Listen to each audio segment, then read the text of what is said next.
Today we're installing a generator inlet from Reliance, the model PB30.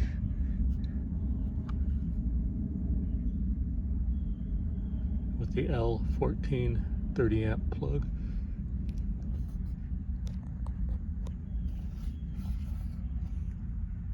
Use solid 10 gauge wire. It's 10/3, which includes 3 conductors and the 4th ground wire.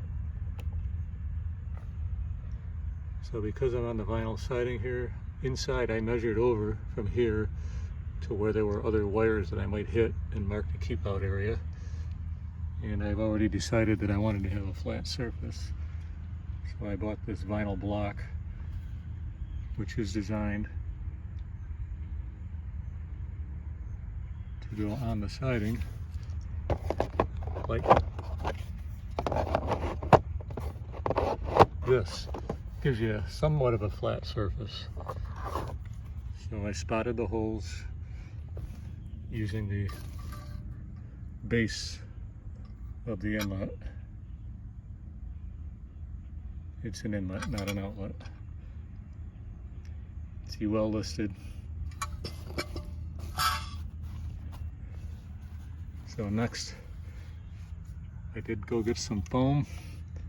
This stuff doesn't last very long on the shelf. The stuff I had was not coming out. So I made a quick trip over to Home Depot. Got some of this foam that I'm going to fill in that gap with there. And we're going to mount the box. This, they call it a connector, an NB, I believe. It's meant to go on that way, but it creates more problems here. It's going to poke through and I won't be able to access these screws. So what I'm going to do, which I believe is kosher, is I'm going to mount it this way. It's going to give me just a little bit of this lock nut coming through. And I had to, I drilled a 1-inch hole here, but I should have drilled it a little bit bigger. I didn't have a bit, so I kind of filed it out. It's going to clear this. This will have a nice flat surface to mount on. I'll fill in the foam, and then as soon as I find my wire strippers, I'll be able to strip back this wire according to the instructions that are in the box.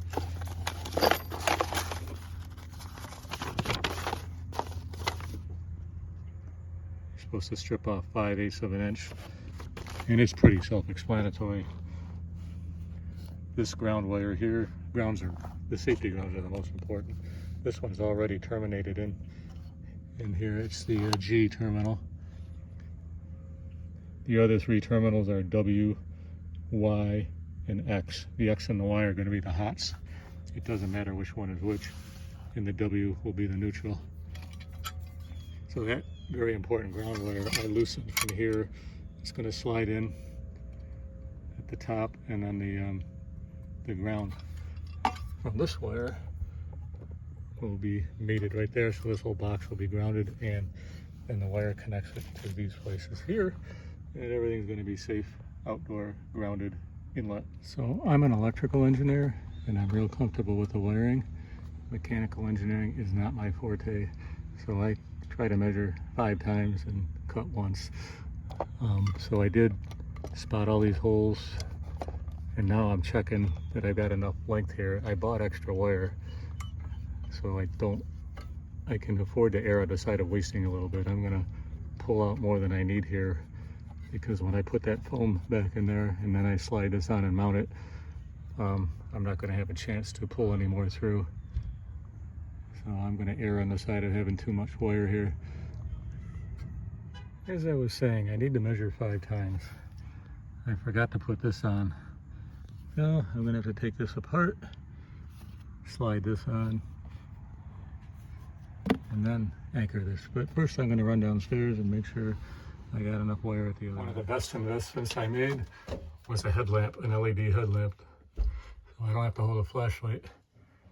As you can see, I am obstructed by this extra wood that was put in because when we bought the house, it's a long story with cats, but we had to replace some of the flooring. So I kind of had to drill blind. That's why I measured over from the main power coming in. I measured over to make sure we were well clear. So it looks like I got enough push through here to more than cover. The generator circuit breaker is going to end up in here, and I'm going to do another video on what it takes to get this looks like 6-gauge wire for the stove, which is now occupying these two breakers. I got to move those two down. I'm going to have to relocate these two probably over here or maybe down here. So I'm breaking the project into 2 to 3 parts. Right now I'm getting the outside work done because it's October, and in Rochester, New York, we get a lot of snow and cold and rainy weather. So I'm going to get that out of the way. It looks like we're good on the inside. We'll be coming back to this later on. I should mention, when we tried to pull this through the first time, I had only drilled a 1/2-inch hole. That wasn't good enough. Might have been 5/8. So what happened was we damaged some of the sheathing on here, which is not good. I realized pretty quickly with my wife helping me on the other side, it was binding and we needed to do something different. So fortunately it's at an end of the cable where I'm going to probably remove it anyway and put it in like this. But FYI, you don't want to abuse the cable. I decided what I'm going to do is, first of all, make sure that I can get the Romex through the cable clamp for the strain relief. And I mounted this temporarily. I'm going to have to remove the screws and mount this after I do the foam. But right now I'm going to stop, foam this up, make sure it's all sealed so we have a lot of trouble with bees getting in the house. This is from the last time they were nesting over here. That's a whole other video about getting rid of those and then sealing it up so they can't come back in. So I'm going to seal this up with foam. Probably going to have to let it sit overnight, come back and do the rest. So I forgot to mention, not only are electrical engineers not too good at mechanical stuff, I'm not too good at the foam thing either. It says to use it sparingly, and I got carried away again. And I also took the opportunity to fill in where the bees were. I killed them a month or so ago, and stuff expands quite a bit, so that's how this happens. But I decided while I was waiting for the stuff to dry that I would trim away some of the old foam. Anyway, I think I've done all the damage I can do today.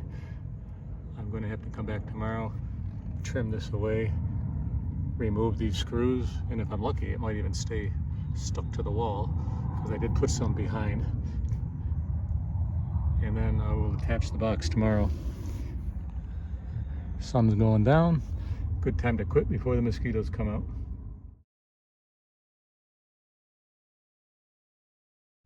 So here we are 24 hours later.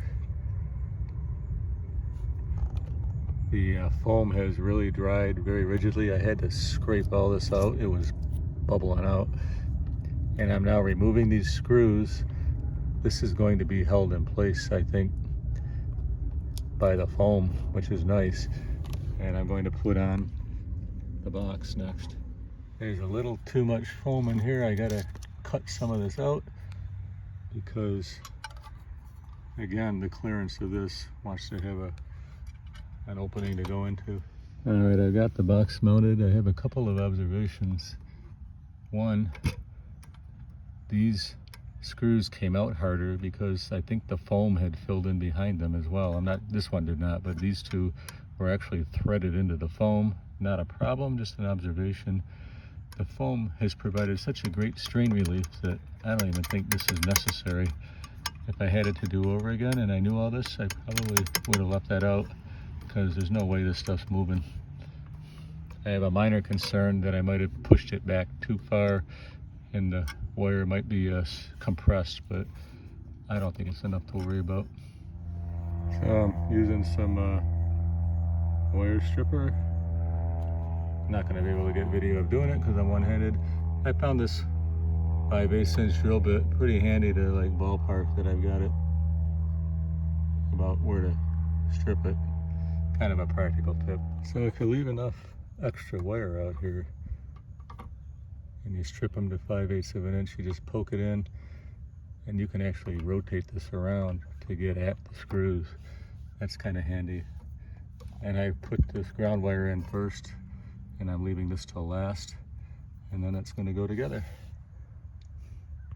So at this point, I don't know why it made a difference, but it's probably the design of this. I definitely had to have this solid ground wire on the top and the stranded ground wire that was originally in here on the bottom. They're supposed to be the same gauge, but as we know, the stranded will compress. So if I reverse these, as I was trying at one point, the stranded wire would pull right out of the top position. I can't explain that, but that was my experience. So we are now ready. The safety ground goes here, connecting this. This is connected here. This was originally installed right down here, and it was already tightened in on here. So nice clean assembly. I'm gonna have to do a little folding here to get all the wires in, and we'll see what it looks like when I get it all attached. We have it installed. I encountered quite a bit of resistance as I tried to push this back. I had to loosen up the screw inside to allow me to, the top mounting screw that was right in here. I had to loosen it up a little bit to allow me to push the thickness of the back here and get it lined up and push down. There's force pushing up on here, so it was a little bit of a challenge to get it pushed down, and this screw's tightened. But I think that's normal for 10 gauge wire. There's 4 of them in there, and it does not like to bend. So I'm gonna keep an eye on that screw down here and make sure it stays in place.